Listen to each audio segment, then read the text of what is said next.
Monseigneur Benjamin Ndiaye, bonjour et merci de nous avoir reçus ici à l'archevêché. Merci.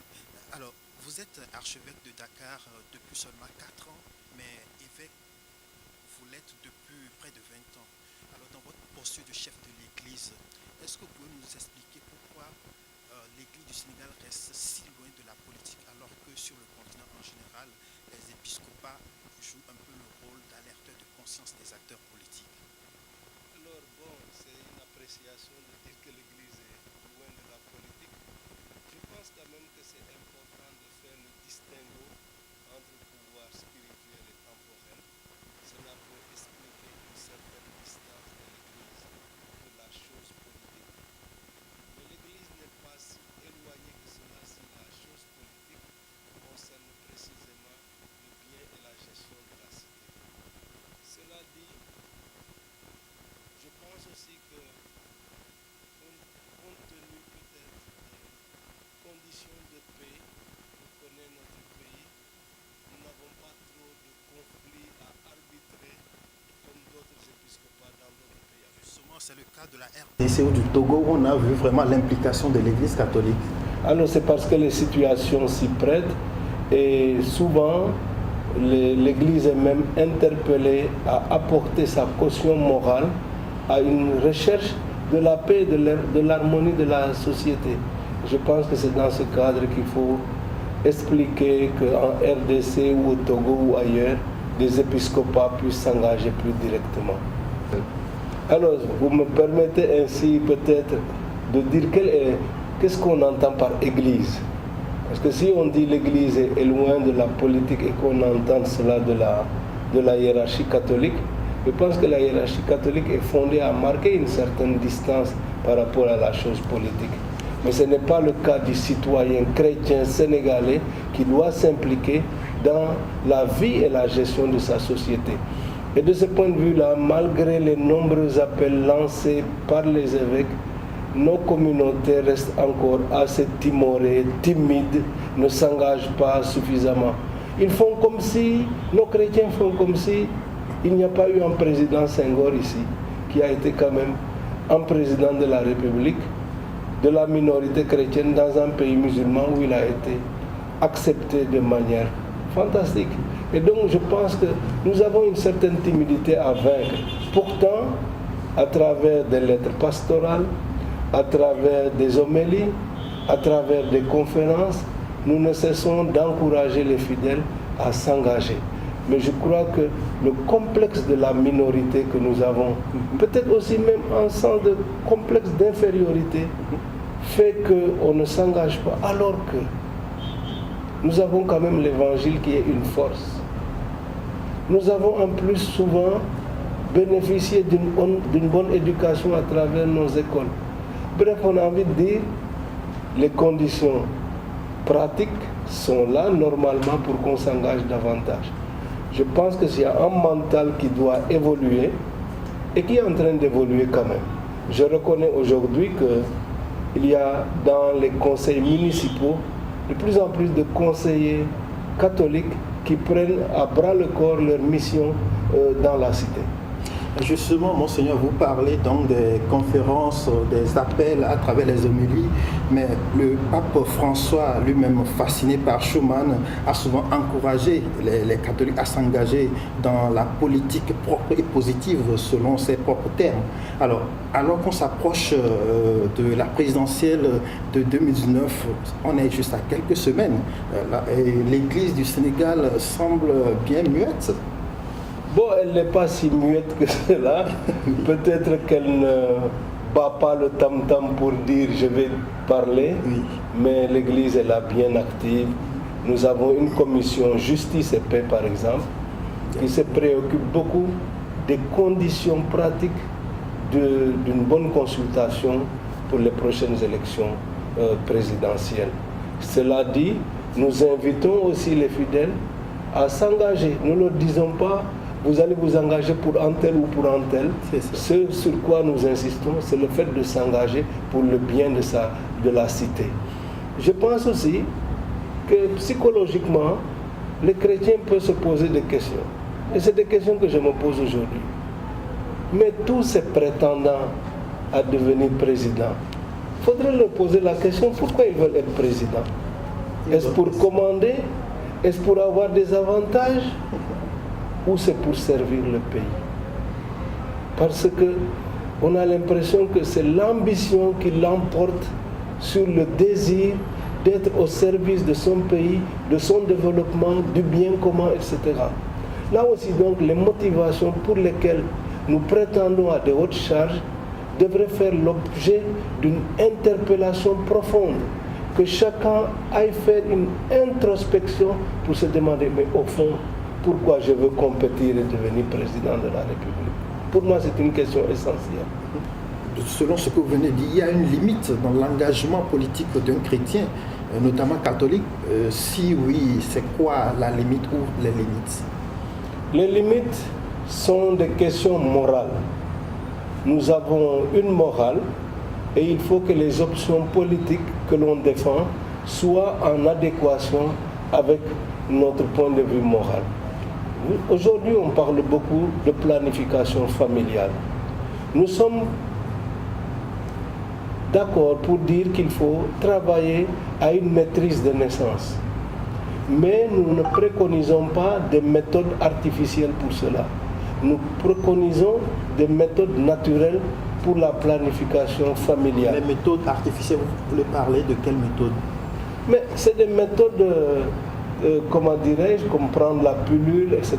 C'est donc qui interviennent directement dans le processus naturel de la transmission de la vie. Or, par une bonne connaissance de la physiologie des personnes, on est en mesure de pouvoir maîtriser la fécondité. Donc c'est cela la position de l'Église. Mais justement, si l'Église, si les chrétiens avaient réussi à se retrouver à des instants de décision, ils auraient pu proposer justement ce point de vue moral. Tout à fait. C'est pour cela que le fait de l'abstention n'est pas une bonne chose. Il faut être dans le champ politique, il faut rentrer dans l'arène. Et j'ai eu l'occasion récemment, à l'occasion justement du décès de Bruno Diatta, de rappeler que nous avons un double impératif. Le Christ nous dit, nous sommes sel de la terre. Le sel se dilue, on ne le voit pas, mais on le sent. Mais en même temps, nous sommes lumière du monde, et ça se voit, et ça éclaire. Il y a ces deux aspects-là. D'une part, le chrétien peut penser à l'effacement, à l'action dans l'effacement, dans la discrétion et l'humilité, mais d'un autre côté, il doit briller. Son témoignage doit être vu et apprécié. Et de ce point de vue-là, je crois que nous avons encore beaucoup d'efforts à faire. La tension monte depuis quelques mois par rapport justement à cette présidentielle de 2019. Plusieurs candidats sont éliminés, en l'occurrence Khalifa Sall, l'ancien maire de Dakar, et Karim Wade, l'ancien ministre. Alors, quelle lecture faites-vous de la situation politique en ce moment, sachant qu'on a vu une certaine escalade de la violence entre hommes politiques ou bien entre hommes politiques en direction de la société civile? Vous savez, nous avons choisi comme thème d'année dans l'archidiocèse de Dakar la vérité. Le Christ dit, c'est la vérité qui fera de vous des hommes libres. Et cette vérité-là, nous ne la créons pas, nous la recevons de Dieu. C'est Dieu qui a façonné notre conscience. C'est Dieu qui nous a donné aussi un sens moral. Est-ce que ce que je dis, est-ce que ce que je fais en tant qu'acteur politique répond à la morale que j'ai reçue de Dieu? Voilà la véritable interrogation. Je ne réponds pas à la place des autres, mais je lance cette interpellation. Agissons-nous selon la vérité qui vient de Dieu?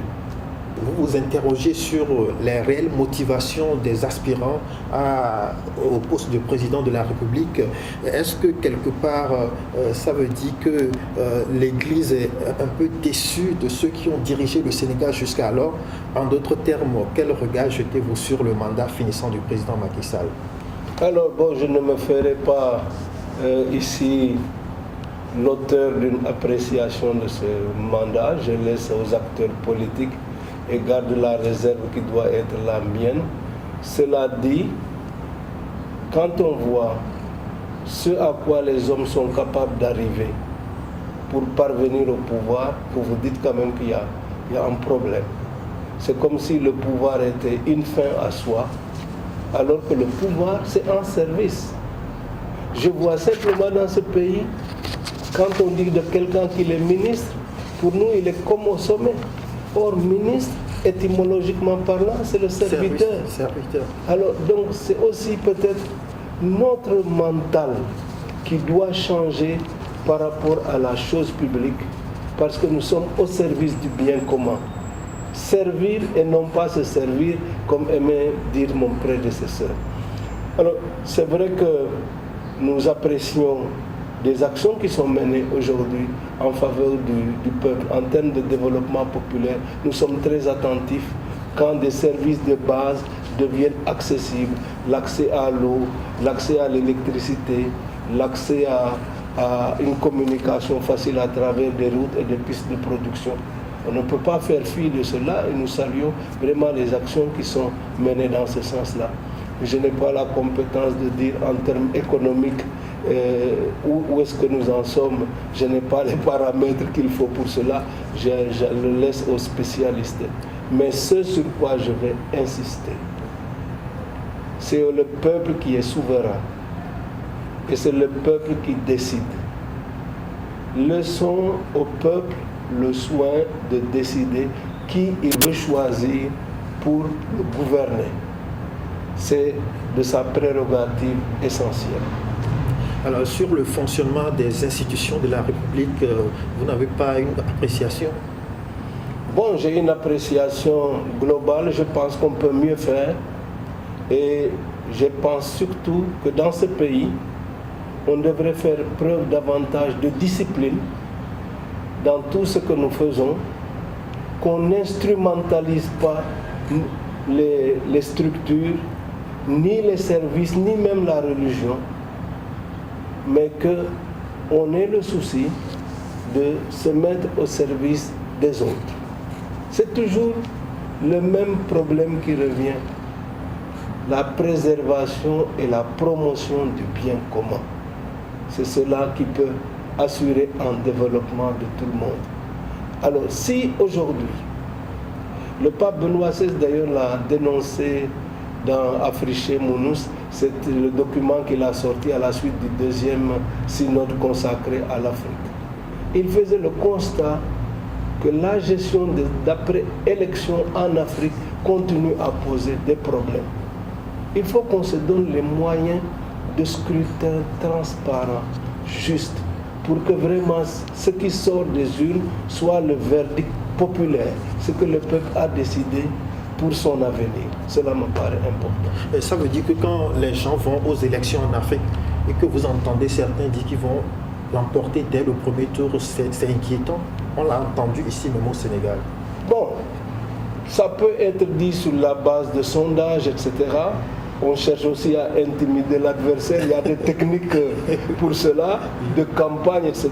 Bon, mais cela ne doit pas dicter le résultat concret des urnes, qui doit sortir précisément de la vérité des urnes et pas d'ailleurs. Excellence, Monseigneur Ndiaye, être archevêque de Dakar, c'est aussi être près du centre du pouvoir, qui est Dakar, la capitale. Est-ce que cela implique-t-il des obligations politiques particulières? Oui, on peut le dire. Il y a certainement des incidences politiques parce que, bon, à la tête d'une communauté, je me dois aussi de pouvoir préserver les intérêts de cette communauté et de pouvoir me faire l'écho aussi de ses besoins. Comme de remercier aussi pour la manière dont ces besoins-là sont pris en compte. Cela dit, je me suis rendu compte en arrivant à Dakar du rôle éminemment politique, entre guillemets, de la fonction d'archevêque, parce que vous rencontrez effectivement des hommes d'État, des politiciens de tous bords, parce que j'en reçois beaucoup, de tous les partis, qui viennent me voir, qui exposent leur programme, qui s'inquiètent de ceci, qui font l'analyse de cela, comme je rencontre aussi des gens du pouvoir. Puis à côté de cela, beaucoup de segments de la société, des chefs religieux musulmans, des acteurs économiques, des intellectuels, des syndicats. Bref, à longueur de journée, il y a des audiences que je fais comme cela et qui me permettent aussi de prendre le pouls et la température de notre pays. Et comment vous vivez tout cela? Parce que je rappelais en début d'entretien que vous êtes archevêque, vous êtes plutôt évêque pendant près de 20 ans. Et l'expérience de l'archevêque, c'est 4 ans environ. Oui. Comment vivez-vous cette différence entre vos deux fonctions? Alors j'ai une grande nostalgie de Kaolack. D'abord, je dois dire, j'ai beaucoup aimé le cadre de Kaolack qui est un diocèse où les chrétiens sont une infime minorité, ils représentent 1% de la population. Mais bon, avec des petites communautés très attachantes et qui sont bien en harmonie avec les populations locales. Les défis à Dakar, c'est le nombre. Oui. C'est parce que d'abord, les 3/4 des chrétiens du Sénégal se trouvent dans l'archidiocèse de Dakar. Donc on a de fortes communautés. Et aujourd'hui, ce qui m'interpelle le plus, c'est la banlieue dakaroise, où nous avons les plus grandes communautés, où nous devons fonder des paroisses. Nous n'en avons pas les moyens matériels. On a des abris provisoires qui servent de lieu de culte. Parfois, il n'y a pas de maison pour les prêtres, il faut louer quelque chose. Bref, mais c'est une communauté enthousiasmante de ce point de vue-là. Et donc, je mesure la différence des interpellations et des défis. Mais bon, je me suis fait à Dakar, pour finir, j'apprends à faire mon métier d'évêque ici. Et je me réjouis de toutes les personnes que je rencontre, qui m'aident aussi, non seulement à entrer en dialogue avec elles, mais aussi à prendre mieux conscience des réalités sociologiques sénégalaises. Alors, vous disiez tantôt que voilà, l'Église entreprend un certain nombre d'actions pour préserver l'harmonie, la paix sociale. Mais est-ce que ces actions-là sont vues? Est-ce qu'on voit que l'Église est active? Il y en a qui sont visibles, d'autres ne le sont pas. Lesquels sont visibles? Et je pense que quand le président de la République nous reçoit, par exemple, et que nous pouvons échanger avec lui sur un certain nombre de dossiers concernant la nation, bon, nous en faisons un bref résumé devant la presse, mais le gros de la discussion, c'est ce qui se passe entre nous. Et de ce point de vue-là, je dois saluer l'accueil et l'ouverture que je trouve toujours chez le président de la République pour pouvoir parler avec lui. J'ai, par exemple, été très touché par le fait que notre diocèse ayant abrité la conférence épiscopale Sénégal, Mauritanie, Cap-Vert-Guinée-Bissau, le président nous a reçus, les évêques, en présence du Premier ministre et puis d'autres ministres qui étaient là. Je pense que là, c'est une marque de déférence et nous avons pu aussi lui partager nos préoccupations, notre prochain message de carême et d'avoir trouvé aussi une oreille attentive que je veux saluer. Excellence, prenons en compte ce que vous entendez éventuellement de la part des fidèles ou des Sénégalais ordinaires. Vous arrive-t-il de dire aux autorités, écoutez, ce que vous êtes en train de faire là, vous n'êtes pas sur la bonne voie, le peuple n'est pas content? Oui, peut-être pas sous cette forme directement, mais nous efforçons de rendre attentifs à des priorités ou à... C'est pas seulement que le peuple n'est pas content, mais le peuple peut même être victime de dérives. Je pense que dans ce pays-là, un des grands défis, c'est quand même qu'on accepte de cheminer avec une certaine discipline. Chacun veut faire à sa façon et n'entend pas se faire dicter la loi. Et le problème du Sénégalais, c'est toujours comment il va contourner la loi. On ne peut pas avancer si on n'accepte pas un minimum de loi entre nous. En plus, il faut oser la vérité, dire la vérité. Je me souviens d'un pasteur qui a servi ici et il parlait du tempérament reptilien du Sénégalais. On est toujours là en train de tournoyer, de louvoyer. Non. Osons aussi la vérité, parce que c'est la vérité qui va faire de nous des hommes libres. On ne peut pas vivre dans le mensonge ou le masla. Il faut être capable de dire non, ça, on n'est pas d'accord. Mais le masla justement, je ne sais pas si on doit le traduire par tolérance, mais je pense que certains Sénégalais en font l'apologie. Oui, mais l'apologie, je ne le ferai pas parce que ça peut participer d'une certaine miséricorde, mais ça peut être loin de la condescendance, ça peut être de la complicité. Et on ne doit pas être complice de ce qui n'est pas bon. Monseigneur Benjamin Ndiaye, on va parler pour finir cet entretien de l'Église beaucoup plus, alors, et de vous-même. L'archidiocèse métropolitain de Dakar a souvent été un siège cardinaliste. Monseigneur l'archevêque Yacine Thiandoum, l'archevêque émérite Adrien Sarr ont été faits cardinaux. Est-ce que pour Monseigneur Benjamin Ndiaye, c'est bientôt? Bon, ça, franchement, vous me posez une question à laquelle je n'ai pas de réponse. En tout cas, ce n'est pas dans mes préoccupations. Oui. Et je pense que c'est le pape qui choisit qui il nomme cardinal. Et quand on est fait cardinal, ça veut dire que le pape a confiance en vous pour faire de vous un conseiller. Donc ça, c'est vraiment de son libre arbitre, mais je fais mon travail. Mais le Saint-Siège n'a pas entrepris des démarches, Monseigneur? Non. Non, non. D'accord. Lorsque ça sera déclenché, certainement on sera informé. Alors, on a constaté une crise des vocations un peu partout dans le monde, y compris en Afrique, qui est une église quand même qui reste dynamique. Mais pour vous, c'est quoi la parade contre la crise des vocations? Bon, cette crise des vocations, elle concerne surtout les anciennes églises. En Afrique, grâce à Dieu, on touche du bois, on a encore pas mal de vocations. Même si au Sénégal, par exemple, on connaît un peu des tendances parfois baissières. Mais ce qui importe le plus, c'est encore là ce pourquoi on veut être prêtre. Comme je disais tout à l'heure, ce pourquoi on veut être président, là aussi ça va jusque-là. Ce pourquoi on veut être prêtre. Si être prêtre, c'est la réponse à un appel de Dieu pour le service de son peuple, on en accepte les conditions. Et si on se rend compte qu'on n'est pas en mesure d'en accepter les conditions, mais on fait un autre choix. Alors je pense que c'est cette vérité-là encore de la réponse par rapport à un appel entendu, un appel reçu. Cela me paraît fort important. Maintenant, une vocation, ça s'entretient. C'est ça.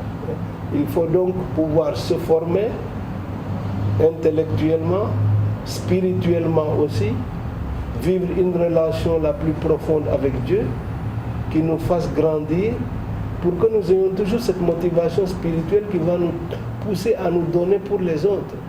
Alors, s'il y a des carences et des lacunes en la matière, alors il ne faut pas se plaindre, s'étonner après que l'on tombe ou qu'on abandonne, etc.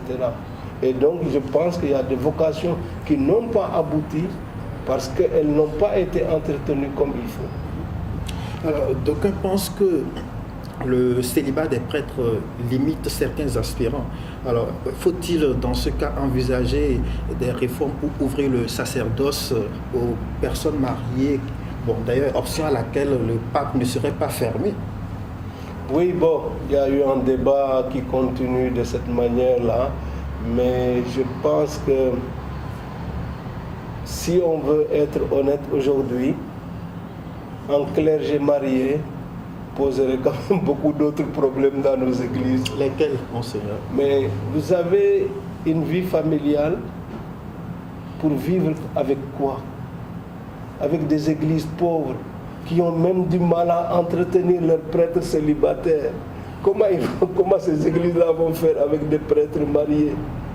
Sans compter la disponibilité du prêtre. Aujourd'hui, je peux affecter un prêtre facilement à tel ou tel endroit. S'il devait prendre famille et bagages pour chaque fois, vous voyez un peu le problème. Sans compter maintenant le volet spirituel qui me paraît le plus important. Si l'Église catholique a tant tenu au célibat, c'est parce que le prêtre vit une identification avec le Christ qu'il ne s'est pas marié et qui s'est donné entièrement à sa tâche. Donc cette inspiration spirituelle de configuration au Christ me paraît essentielle. Donc le célibat des prêtres, il faut le maintenir, mais il y a quand même quelque part, c'est une question économique, une question de disponibilité que cela pose. C'est ça, Monseigneur? Alors, il y a ces aspects pratiques, mais j'insiste quand même sur la configuration au Christ, prêtre, célibataire, qui s'est donné entièrement à sa mission de salut du monde. Mais l'Église, à ses débuts, je pense que les prêtres, à une époque, se mariaient. Oui. Historiquement parlant, même les apôtres, plusieurs ont été mariés. C'est progressivement que la discipline du célibat est arrivée, et cette discipline participait même d'une réforme du clergé, parce que précisément on était arrivé à des dérives telles qu'on s'est dit, si on veut que le prêtre qui a une mission de sanctification du peuple de Dieu puisse lui-même se sanctifier, peut-être qu'il faut lui offrir d'autres conditions de vie pour cette sanctification. Monseigneur, quelle lecture faites-vous des débats qui alimentent le pontificat du pape François, comme la possibilité d'ordonner les femmes prêtres, la place des couples divorcés dans l'Église, entre autres? Alors, bon, pour l'ordination des femmes, je pense que le pape Saint Jean-Paul II y avait répondu de manière claire, et je crois que l'interpellation qu'il nous faisait importe fortement. C'est que, effectivement, autant dans les faits, l'Église doit faire plus d'efforts pour responsabiliser davantage les femmes en son sein, autant il faut que les femmes prennent conscience de la grâce qui leur est faite en la Vierge Marie. Parce que quand vous étudiez le mystère de l'incarnation, que vous vous dites, il n'y a pas une personne humaine qui ait été aussi près de Dieu que la Vierge Marie, puisque c'est en Marie que le Verbe de Dieu s'est fait chair. Je pense que la dignité de la femme, à travers son identité et sa maternité, est telle que nous devrions davantage approfondir la mission de la femme à partir de la figure même de la Vierge Marie. Monseigneur, les femmes féministes vous diraient que c'est un discours que vous tenez pour essayer de maintenir les femmes toujours loin des responsabilités dans l'Église. Oui, mais bon, ça, au-delà de la polémique, si on fait un partage profond, je pense qu'on peut aller plus en profondeur dans le sens même de cette identité-là. Monseigneur Benjamin Ndiaye, la communication, elle est importante aujourd'hui. Toutes les institutions communiquent, l'Église y compris.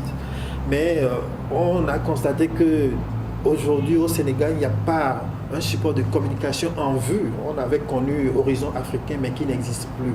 Qu'est-ce qui se passe? Alors, Horizon Africain est mort de sa belle mort. Qui l'a tué? Je dirais que c'est les mauvais lecteurs qui l'ont tué, parce que malheureusement, nous avons un problème de gestion économique dans l'Église. Je ne sais pas d'où vient que nous, catholiques, nous ne sommes pas très forts pour la gestion des affaires. Et donc, ce journal s'est trouvé en déficit tel qu'il n'était plus possible de continuer sans avoir d'abord épuré les dettes. Or, c'est d'apurer du moins les dettes. Or, cela n'a pas pu se faire. J'ai constaté en arrivant ici les dettes des paroisses, les dettes à l'imprimerie. Quand vous additionnez le tout et que vous dites, pour répartir, il faut avoir d'abord réglé ce problème. Puis, secondo, les gens ne lisent pas. C'est une minorité qui lit. Et donc, l'Horizon ne se vendait pas bien. Et malheureusement, une fois que vous avez livré la marchandise, on vend peut-être quelques numéros, on ne vous restitue pas la suite et on ne vous restitue même pas l'argent. Bref, on a eu des problèmes de gestion interne qui ont certainement précipité la mort de Horizon Africain. Je reste quand même persuadé qu'il faut utiliser un autre véhicule que Horizon Africain dans son format pour pouvoir communiquer avec les gens. Aujourd'hui, avec les réseaux sociaux, on se dit, bon, l'imprimerie sur papier, etc., c'est devenu peut-être, ça commence à dater, et qu'il faut pouvoir peut-être communiquer autrement. Mais c'est avec vous, des gens de la communication, qu'on doit réfléchir pour voir comment l'Église devrait s'adapter à sa communication aujourd'hui. Et l'audiovisuel, l'Église n'en a pas pensé? Si, l'audiovisuel, on y a pensé. On a lancé Radio Espérance, alors qui se bat comme elle peut, mais compte tenu déjà des difficultés internes sur le plan matériel et financier que nous avons, je pense que malgré le fait que des chrétiens me disent « attends une télévision chrétienne », je dis « il faut que ça soit peut-être le fait d'opérateurs chrétiens et non pas directement de l'Église comme telle. L'Église peut servir de conseillère technique, peut-être elle peut même être partenaire dans une action, mais l'Église ne peut pas supporter à elle seule une télévision avec tout ce que cela suppose. Peut-être c'est là que nos chrétiens doivent encore se lever et mieux s'organiser. Vous savez, la communauté chrétienne, elle n'est pas assez vivante pour s'engager dans le social, dans le politique, dans l'économique. Et ils attendent toujours, mais pourquoi l'Église ne fait pas ceci? Mais pour eux, l'Église, c'est la hiérarchie. Donc si l'archevêque de Dakar ne crée pas une télévision, elle ne se fera pas. Mais prenons un peu l'exemple des musulmans. Ils n'attendent pas que le calife crée une télévision. Ils n'attendent pas que le calife crée une radio. Ils n'attendent pas que le calife crée un journal. Pourquoi nous ne pouvons pas rentrer dans cette dynamique? Vous devez comprendre, Monseigneur, que dans l'opinion des chrétiens, peut-être même depuis que vous étiez prêtre, on a tendance à penser que les prêtres sont riches, l'Église est riche. Oui, bon, ça c'est des images toutes faites, mais qu'on peut vite balayer. Et les chrétiens ne sont pas aussi dupes que cela, puisque j'ai vécu l'histoire d'une paroisse où il y avait eu des missionnaires italiens qui quittaient la paroisse, et les fidèles ont fait une délégation pour me dire, de grâce, ne nous amenez pas des prêtres sénégalais parce qu'ils n'ont rien. Donc ils préféreraient encore avoir d'autres prêtres européens qui pourraient amener des subsides venant d'Europe. Et donc, je pense aussi, c'est la maturité même de notre Église qui est interpellée. Une Église adulte, c'est une Église qui se prend en charge à travers ses fidèles. Et je vois qu'en termes de générosité, on doit encore s'éduquer à donner. Quand j'observe comment les musulmans sont généreux vis-à-vis de la mosquée, particulièrement les mourides, pourquoi nous ne serions pas capables de nous investir davantage à donner? Le projet Saint-Paul de Grand-Yoff, il est là.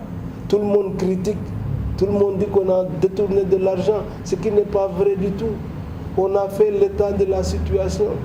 On a montré le montant de cotisation qui se chiffre à peu près à 400 millions pour un projet qui était chiffré au départ à près de 4 milliards.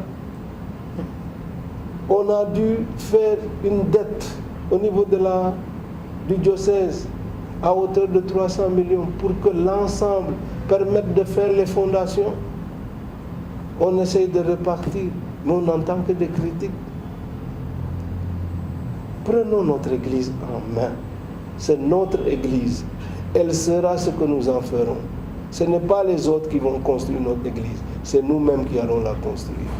Vous parlez de la générosité des mourides, des musulmans. On peut également parler des églises protestantes et évangéliques qui sont vraiment généreuses pour participer à l'œuvre de leur Église. C'est tout le contraire de nous, les catholiques. Tout à fait. Et je suis content que vous m'interpelliez même sur les protestants.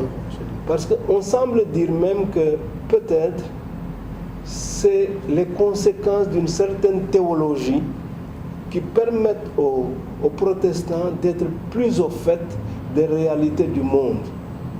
Parce que quand Jésus dit « vous n'êtes pas du monde », qu'est-ce qu'il faut comprendre?